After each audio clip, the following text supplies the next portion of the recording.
Hello friends, welcome back to my YouTube channel. I am Deepa Singh. I hope you are very well. So आज मैं आप लोगों के साथ मोस्ट इम्पोर्टेंट टॉपिक्स की वीडियो शेयर करूंगी। Paper 11 family and community. इस पेपर की मैं मोस्ट इम्पोर्टेंट क्वेश्चंस आप लोगों के साथ पहले ही शेयर कर चुकी हूं और अब मैं आपको टॉपिक्स बताऊंगी जो आपके पेपर में कंपलसरी आते ही आते हैं, जिनसे आपके सबसे ज़्यादा लॉन्ग क्वेश्चंस और शॉर्ट क्वेश्चंस आपको देखने के लिए मिलते हैं। ठीक है, आपके टॉपिक्स काफ़ी इंपॉर्टेंट रहने वाले हैं, इसलिए वीडियो को एंड तक ज़रूर देखें जिससे आपकी पेपर में काफ़ी हेल्प हो सके। देन अगर प्लीज़ वीडियो पसंद आए तो लास्ट में एक लाइक ज़रूर करें और ज़्यादा से ज़्यादा शेयर करें और सब्सक्राइब करें। Then thank you so much, आप लोगों ने मुझे यहाँ तक सपोर्ट किया। मेरे चैनल पे आप लोगों ने 1K किए। इसी तरह से आप मुझे सपोर्ट करते रहिएगा, मैं भी आपको इसी तरह से सपोर्ट करती रहूँगी और आपके लिए काफ़ी हेल्पफुल वीडियोस अपलोड करती रहूँगी। ठीक है, और स्टार्ट करते हैं आपका फैमिली एंड कम्युनिटी। अभी तक जिन्होंने वो मोस्ट इम्पोर्टेंट क्वेश्चंस वाली वीडियो नहीं देखी है, आप वो जाके देख सकते हो। आपको मेरे चैनल पर मिल जाएगी, मैंने प्लेलिस्ट बनाई हुई है मोस्ट इम्पोर्टेंट क्वेश्चन के नाम से। उस प्लेलिस्ट को ओपन करना, आपको सारे पेपर 11 के मोस्ट इम्पोर्टेंट क्वेश्चंस की वीडियो आपको मिल जाएगी। ठीक है, और पेपर 5 की भी आपको मिल जाएगी। ठीक है, और वीडियो का एंड तक ज़रूर देखिए, मैं आपको बार बार बोल रही हूँ, आपके लिए काफ़ी हेल्पफुल रहेगी। ठीक है, स्टार्ट करते हैं आपका paper 11 family and community unit 1 understanding family. आपको उसमें फैमिली एंड कम्युनिटी आपको पेपर से समझ में आ रहा है। इसमें आपको पूरा ओवरऑल फैमिली का रोल बताना है और कम्युनिटी का रोल बताना है कि एक इंक्लूसिव एजुकेशन को लेकर, देन डिसेबल पर्सन को लेकर फैमिली एंड कम्युनिटी का क्या रोल रहता है, क्या क्या एक्ट उसमें चलाए गए। ठीक है, इस तरह से आपको इसमें पूरा रोल आपका फैमिली और कम्युनिटी के बारे में ही एक्सप्लेन करना है। ओके, नेक्स्ट आपका 1.1 family meaning definition and characteristics families in the Indian context. कि आपको फैमिली की मीनिंग बतानी है कि फैमिली क्या होती है, उसका आपको मीनिंग बताना है। देन आपको उसके कैरेक्टरिस्टिक्स बताने हैं इंडियन फैमिलीज़ के आपको इंडियन फैमिली के कॉन्टेक्स्ट में रह के आपको फैमिली के कैरेक्टरिस्टिक्स बताने हैं 1.1 में। देन आपको 1.2 इंपॉर्टेंट है structure types of families and impact on childrens development. की जो फैमिली के स्ट्रक्चर्स हैं, टाइप्स है अलग अलग तरीके के, वो किस तरह से बच्चे के डेवलपमेंट को अफेक्ट करते हैं, किस तरह का इम्पैक्ट वो बच्चे के डेवलपमेंट पर डालते हैं। ठीक है, आपको ये इसमें बताना है, आपको फैमिली का स्ट्रक्चर बताना है। देन उसके आपको टाइप्स बताने हैं, कौन कौन से टाइप्स होते हैं फैमिली के। ठीक है, और उनका आपको इम्पैक्ट एक्सप्लेन करना है कि बच्चा के जो डेवलपमेंट चल रहा होता है तो उस पर फैमिली का क्या रोल रहता है और किस तरह का इम्पैक्ट बच्चे पे पड़ता है। ओके, नेक्स्ट आपको 1.3 family culture and practice and its influence on childrens mental and physical wellbeing. कि आपको बताना है कि जो फैमिली कल्चर्स है वो बच्चे के मेंटल और फिजिकल हेल्थ पे किस तरह से उसको इन्फ्लुएंस करता है, कैसे उस पर अफेक्ट करता है, आपको वो उसमें बताना है फैमिली और कल्चर। देन आपको 1.4 parenting and its type and its impact on childrens education. कि आपको पेरेंटिंग्स बतानी है कि पेरेंटिंग क्या होती है। देन उसके आपको टाइप्स बताने हैं कि कौन कौन से टाइप्स होते हैं। 4 टाइप्स आपके होते हैं पेरेंटिंग के, जो आपको एक्सप्लेन करने हैं और आपके शॉर्ट नोट में भी आ सकते हैं कोई एक टाइप पेरेंटिंग का, और आपका लॉन्ग क्वेश्चन में भी ये क्वेश्चन आ सकता है, इंपॉर्टेंट है। ठीक है, और आपको उसमें इम्पैक्ट बताना है कि पेरेंटिंग के इम्पैक्ट चिल्ड्रंस के एजुकेशन पे किस तरह से इम्पैक्ट पड़ते हैं, वो आपको उसमें बताने हैं। ठीक है, नेक्स्ट आपका 1.5 आता है challenges of parents of 21st century modern day learners. की जो हमारी आज की एजुकेशन है, मॉडर्न एजुकेशन है, उस चीज़ में चैलेंजेस क्या क्या फेस करने पड़ते हैं पेरेंट्स को, वो आपको उसमें एक्सप्लेन करने हैं। ठीक है, नेक्स्ट आपको जो मोस्ट इम्पोर्टेंट टॉपिक है इस यूनिट में आपका 1.2, 1.1, देन 1.4 और 1.5 it is the most important question. आप अपने सिलेबस पे टिक कर सकते हो या फिर आप किसी भी पेपर पर लिख सकते हैं। ठीक है, नेक्स्ट काफ़ी इंपॉर्टेंट रहने वाले हैं। ये नहीं है आउट ऑफ सिलेबस, ना ही मैंने आपको कोई क्वेश्चन बताए हैं, ना ही मैंने आउट ऑफ सिलेबस आपको कोई टॉपिक्स बताया है। सिलेबस में ही आपको एग्जाम आएगा और सिलेबस से ही मैंने आपको क्वेश्चंस बताए हैं, और उन क्वेश्चंस में जो मोस्ट इम्पोर्टेंट क्वेश्चंस की वीडियोज़ है उनमें आपकी यूनिट 1 से लेकर यूनिट 5 तक के सारे ही टॉपिक्स कवर हो रखे हैं। कोई भी टॉपिक आपका स्किप नहीं हुआ है, तो वीडियो आप ज़रूर देखें। अगर अभी तक आपने पूरा सिलेबस नहीं पढ़ा तो आप वो क्वेश्चंस पढ़ सकते हैं, वो क्वेश्चंस आपके लिए काफ़ी हेल्पफुल रहेंगे। ठीक है, नेक्स्ट आपको जो मैं पॉइंट्स बता रही हूँ जो आपको अच्छे से करने हैं, उनको भी आप स्किप ना करें। इन क्वेश्चंस जो भी पॉइंट्स बताऊंगी इनमें से आपके सबसे ज़्यादा शॉर्ट नोट्स और लॉन्ग क्वेश्चंस आने की संभावना होती है। ठीक है, नेक्स्ट आपको जो यूनिट 1 में से मैंने आपको बता दिया था 1.1, 1.2, 1.4 और 1.5। ठीक है, नेक्स्ट आपकी यूनिट 2 आती है फैमिली एंड डिसेबिलिटी। की फैमिली का रोल डिसेबिलिटी के अंदर क्या रहता है, आपने नाम से ही आप समझ गए हो। Then 2.1 stages of reaction and impact and coping of having a children with disability, कि ऐसे कौन कौन से स्टेजेस आते हैं रिएक्शन के और कैसा उन पर इम्पैक्ट पड़ता है। एक फैमिली में अगर बच्चा को डिसेबिलिटी है तो किस तरह के अपने रिएक्शंस देता है, क्या उस पर इम्पैक्ट पड़ता है, वो आपको उसमें एक्सप्लेन करना है।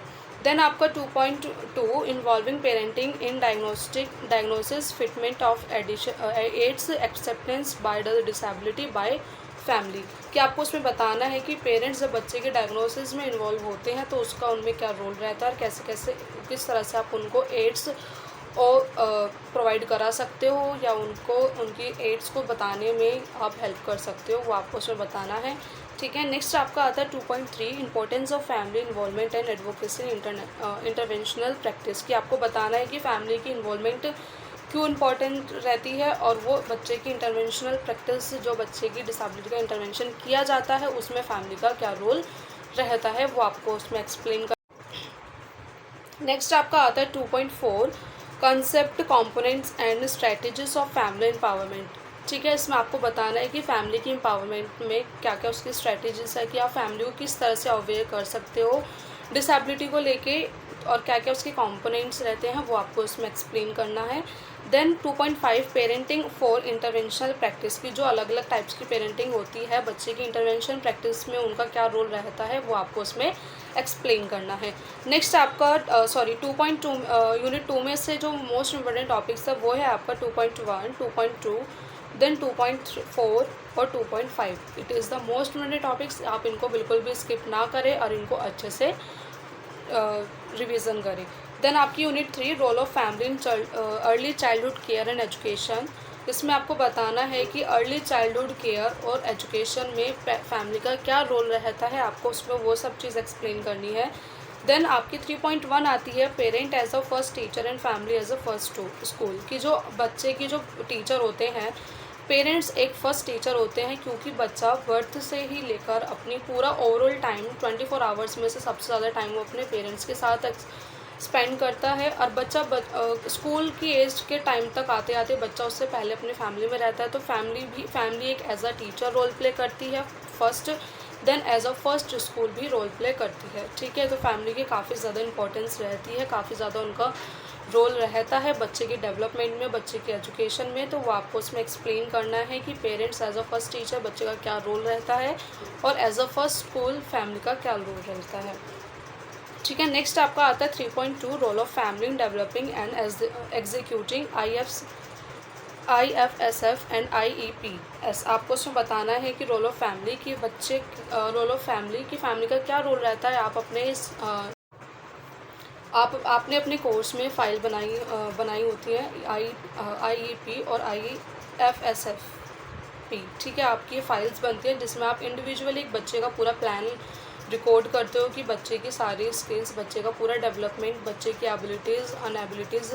ठीक है, आप उसमें सब चीज़ रिकॉर्ड करते हो कि बच्चे का ओवरऑल डेवलपमेंट, बच्चा किस चीज़ पर मिस्टेक कर रहा है, कहाँ बच्चे का डेवलपमेंट ज़्यादा हो रहा है, वो सब चीज़ आप उसमें एक्सप्लेन रिकॉर्ड करते हो। ठीक है, तो उस पार्ट पर फैमिली का क्या रोल रहता है आपको वो उसमें लिखना है। ठीक है, देन आपका आता है 3.3 role family roles in developing foundational literacy in young children, की फाउंडेशनल लिटरेसी जो बच्चे की लिटरेसी स्किल्स होती हैं यंग चिल्ड्रंस की, उसमें फैमिली का रोल क्या रहता है, किस तरह से वो बच्चे के लिटरेसी स्किल्स को डेवलप करने में अपना रोल निभाती हैं, वो आपको उसमें एक्सप्लेन करना है। नेक्स्ट आपका 3.4 supporting learning at home, school and in after school activities, की बच्चे को किस तरह का सपोर्ट मिलता है एज अ फैमिली की साइड से, चाहे वो घर पर हो या स्कूल में हो या स्कूल के बाद हो।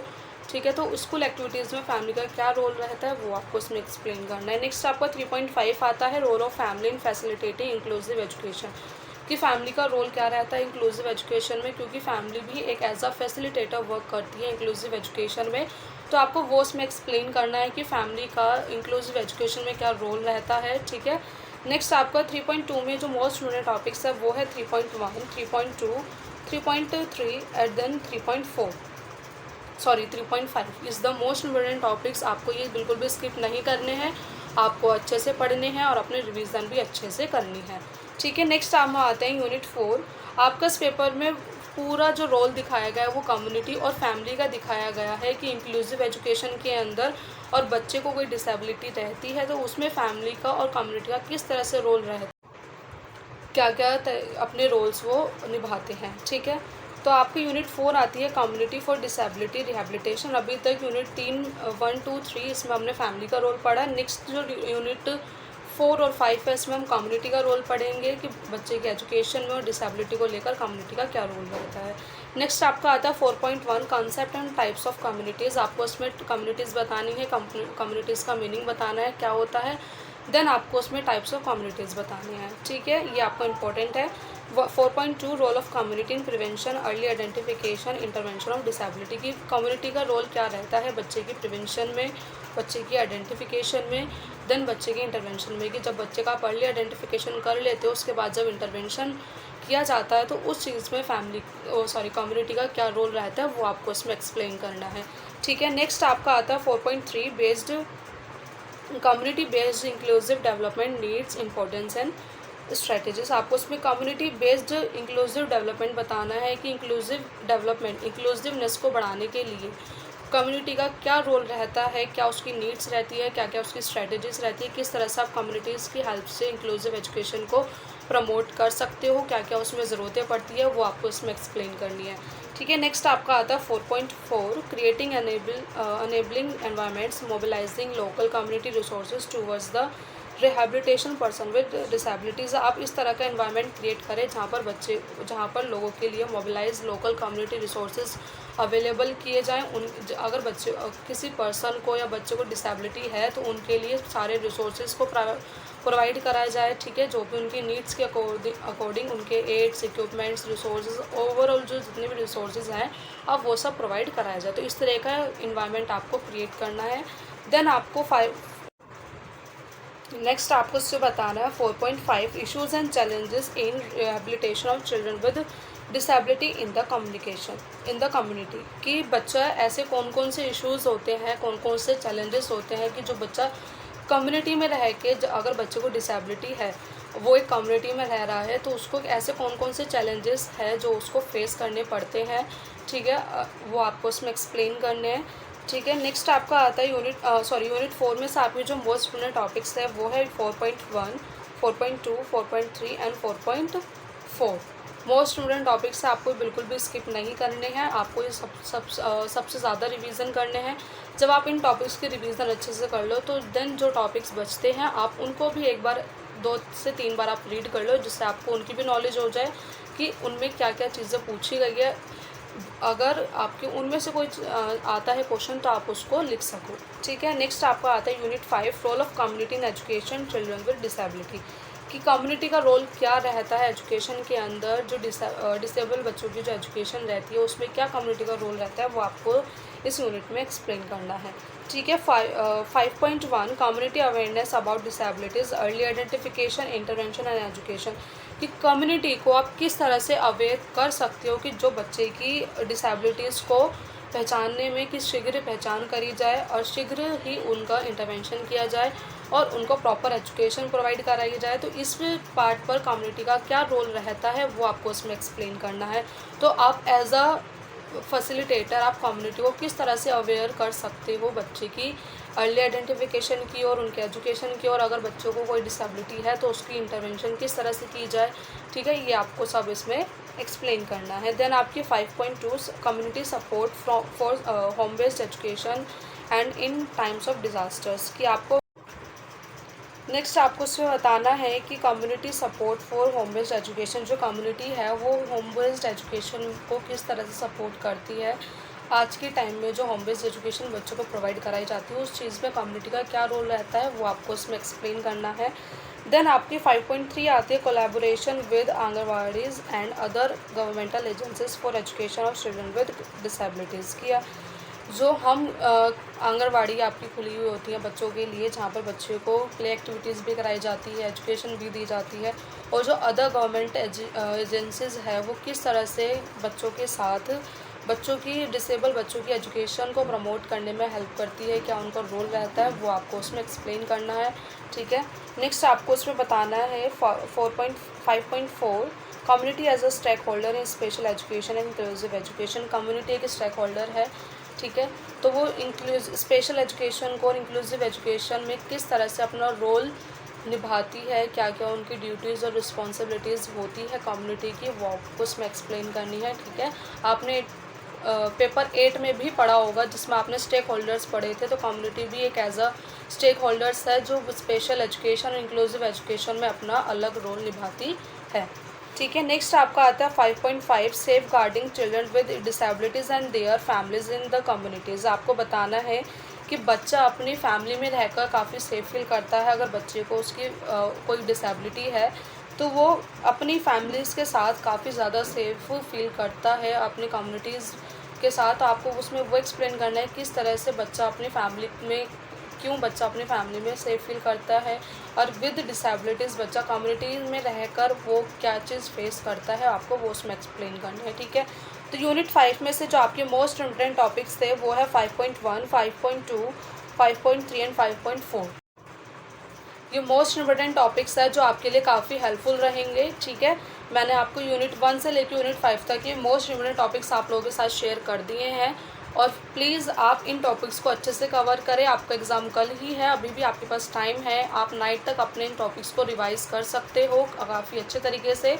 जब आपके ये टॉपिक्स कंप्लीट हो जाए तो आपके जो टॉपिक्स बच जाते हैं उनके आप एक बार रिवीजन कर ले, उनको रीड कर ले 2 या फिर 3 टाइम्स, जिससे आपको पता चल जाए कि इन पॉइंट्स में भी क्या क्या चीज़ें पूछी गई है। अगर उनमें से कोई क्वेश्चन आ जाता है तो आप वो भी लिख सकते। मैं वीडियोज़ डाल चुकी थी मोस्ट इम्पोर्टेंट क्वेश्चंस की। ठीक है, वो अभी तक अगर आपने नहीं देखी आप वो भी देख सकते हैं।